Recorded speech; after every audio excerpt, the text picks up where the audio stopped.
Hello guys! Magandang gabi! Magandang gabi mga kawaiti, mga subscribers. Hello!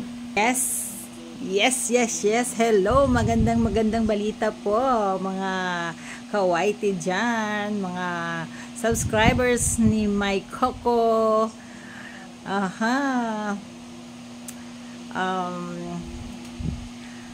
Masaya ako guys kasi yung iniintay ko na Google AdSense ay dumating na. Yan.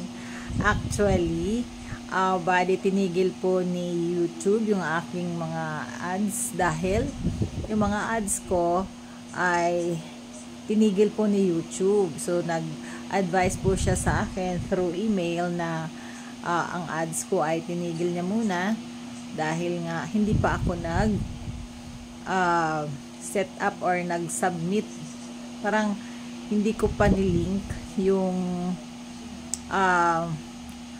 YouTube account ko sa Google AdSense. So kailangan pala yon, kailangan mai-link natin doon para ma-set up natin, mai-link natin doon sa Google AdSense. So, ayun, mga siguro 3 or 4 days akong ganon kasi nagpaturo pa ako sa anak ko kung paano gumawa nun.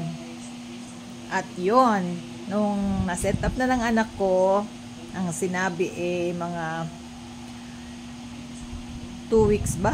2 weeks o 1 month na kailangan maantay ko yung aking Google AdSense. Pero presto, wala pang 2 weeks. 1 week pa lang dumating na yung aking Google AdSense. Kaya tuwang-tuwang My Coco guys. Eto na siya. Ayan. Aling. So, bubuksan ko muna siya para malaman ko kung ano yung instructions. Teka lang. Lesson learned pala guys, mga kawaiti. I-set up kaagad ang inyong YouTube channel sa Google AdSense para hindi ma-stop ang inyong mga ads. So yun lang po. Reminder lang para sa atin lahat ng mga baguhan. Salamat!